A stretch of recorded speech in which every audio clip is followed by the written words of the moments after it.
and I am a mama of three. I'm a homeschool mama to my kindergarten boy and my preschooler girl, and I'm a former teacher. I have my master's in special education, and I left teaching, but I never lost my passion. I love teaching my kiddos at home, and I get a lot of questions on Instagram about people who have it on their hearts to homeschool, but they're worried that it takes too much time or worried that they don't have like a background in teaching. And I really just had it on my heart to start a YouTube channel to help other women, especially who just have it on their heart to homeschool, but feel like maybe they're not quite qualified, because I just want to empower you that if it's on your heart, you can do it. And so today I'm going to show you how I'm prepping for school for the next day. Normally I do this at night after my kids go to bed, but we already finished school for the day. I have a kiddo napping and my other two are doing some quiet time. So I'm gonna kind of get ahead and prep for tomorrow. So the first thing I do is kind of reset the room.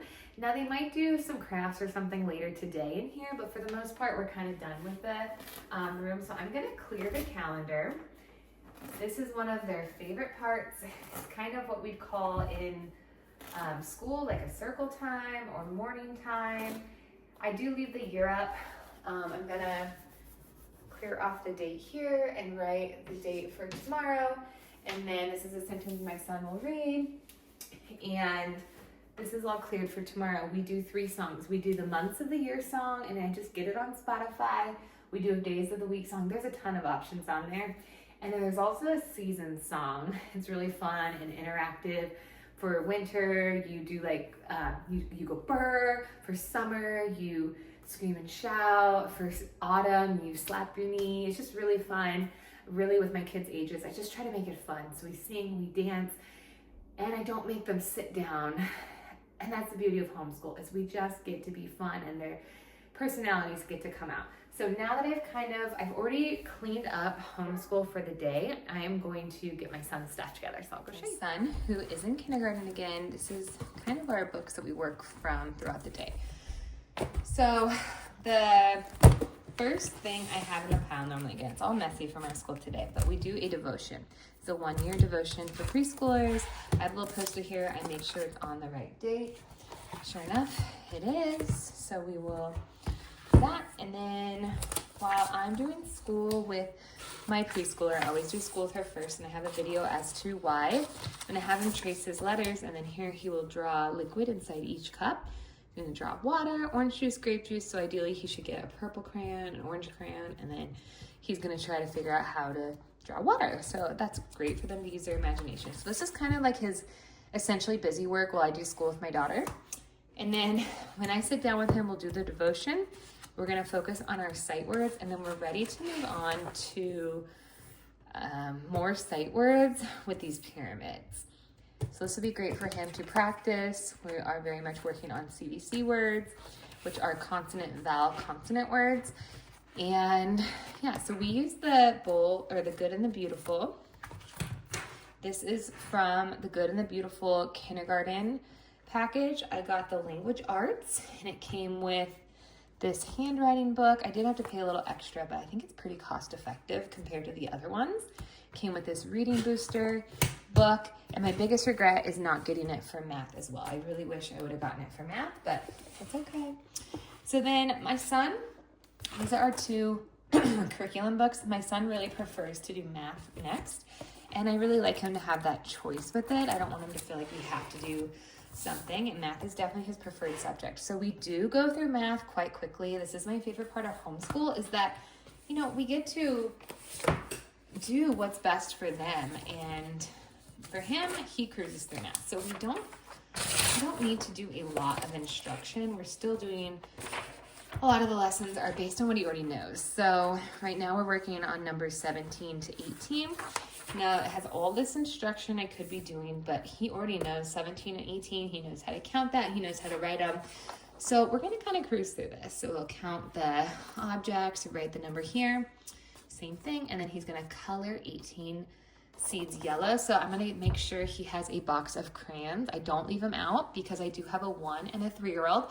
So I cannot leave all of the supplies out, but I will make sure tomorrow there's a box of crayons sitting here. I like to have all that prepared ahead of time. He's going to count the oranges. He's going to figure out which one has 15 triangles, which one has 18 squares. He's gonna count on and write the missing numbers. Cool. So this is going to be pretty easy for him. Again, he loves math, so there's not much I'm prepping for math right now. And this is the work textbook from math that has all the worksheets in it. We do have BJU Press. I will not be getting it next year. I will personally be doing the Good and the Beautiful. I really, really love this curriculum, and it just really works for us, and he really loves it. So it is probably my biggest regret so far in the year. But you know what? You live and you learn, and now I know. So this is language arts. Again, this is the Good and the Beautiful. It has, for kindergarten, it has phonics, writing, reading, grammar, punctuation, spelling, literature, geography, and art. So I do get a lot of questions on what's included in the books. And when, I believe in first grade, social studies is even included. I could be wrong, but it all starts to kind of blur together at a certain point with what's included in each grade. So I'm kind of looking ahead. This is a rather bigger lesson. Keep in mind, my son is 5. He is extremely hyperactive. So sitting for too long, I don't have a lot of his attention span for that long. So I kind of like to look ahead and see just what is to be expected. This is a Unit 1 review. So this is probably going to be a heftier language arts load. So we might need to break after math. We might take a little bit of a break before we go into this. But, all right, let me read through this. The child completes the exercises with purple headers only.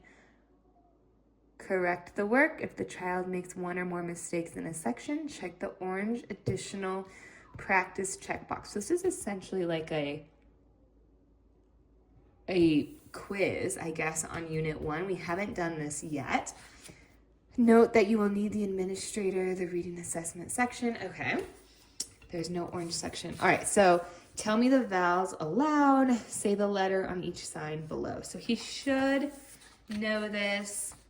If not, he'll be doing this. All right, so this is brand new to me. I've never done one of these unit reviews before. Time the child as he or she reads all the sentences in purple. All right, this is definitely going to be a little bit more of a struggle for him, as my son loves math, struggles a little bit more with reading.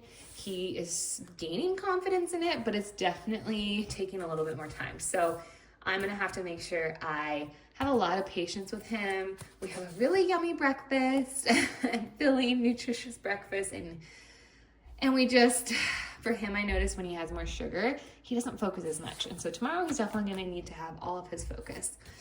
Here, have the child write the missing words as you dictate the following sentences. A cat and I run.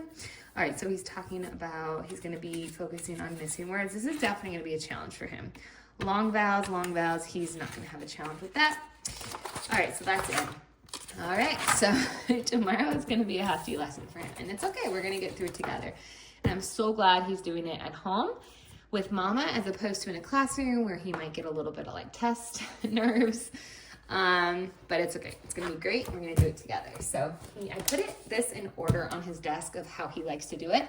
So he likes language arts last, which tomorrow we might switch it up just because of the lessons. But in math, we'll do sight words. This is kind of like his busy work. I find it's best if I have it on the pile. It works really well for him. Again, you have to do really like what's best for your child. But for my son, this is really what works best for him. I have a little caddy over here. I can't keep much, as I mentioned, just because I do have a 1 and 3-year-old who get into everything. But these are manipulatives we use for math. I keep a pencil, a couple crayons, and then these are just more manipulatives for school. And then he also has little wiki sticks for fidget toys while I'm doing school with his sister if he needs a little break. I think these are great to have on your school desk because they're great little fidget options. My daughter, I definitely do more crafts for learning. She loves it so much. We do buy the Learning with Kelsey boxes for her. She's going to be doing a turkey, so she's going to be gluing this on, which I will get glue. I try to make sure all the supplies are already in here just to make it seamless. It's just as I would if I was, in a classroom still. So she'll work on gluing, and then she's going to be putting red and yellow paints on her hands with the foam brush, and then making little feathers. So it'll be great for her. And then before we do that, she's going to be practicing her name. So she's going to trace it And then I have these little letter blocks here. She'll put them in order. And we're talking about, as she's putting them on, I'm gonna be talking about the sounds of each letter. And then we'll do our craft. Super basic. She also does calendar time with me. And then we do a lot of play-based learning throughout the day. But that's as simple as I keep it. And then I put it in a little box and it's all organized for her for tomorrow. Thanks for joining me for another video. I hope this shows you how simple homeschool can be. There's lots of days where I'm the Pinterest mom, where I have all these extravagant activities, but there's most days look like this because I'm a busy mom of 3. I don't have a lot of time or energy to create these elaborate plans, and that's okay.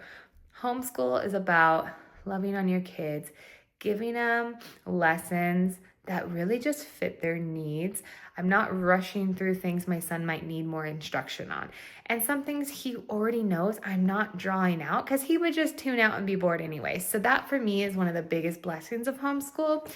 And then also just being around them and doing our devotion and starting the morning in prayer and just the values that I really want my kids to grow up with. So it does not have to be anything that takes a ton of time. I spend 10 to 20 minutes a day prepping homeschool and we do just fine. So of course, as my kids get older, that'll change. But right now, this is all it really takes. So let me know if you have any questions. Thanks so much for watching. Please hit the subscribe button on my channel and let me know if you have any video requests for next time. Bye.